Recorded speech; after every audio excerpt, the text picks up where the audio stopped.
అందరికీ నమస్తే అండి. కార్తీక మాసం ముగిస్తూ అలాగే మనకి మార్గశిర మాసం అయితే అడుగు పెట్టింది కదండి.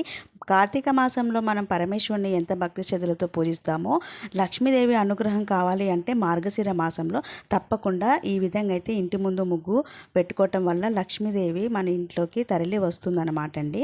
సో రోజు పెట్టకపోయినా ఇలాంటి ప్రత్యేకమైన పర్వదినాల్లో కూడా ఈ రకంగా ముగ్గు అనేది పెట్టాలి. సో ఇందాక చూపించాను కదండి, కవర్లో ఎర్రమట్టి అంటే జాజ్ అంటారు, జాగురు అంటారు.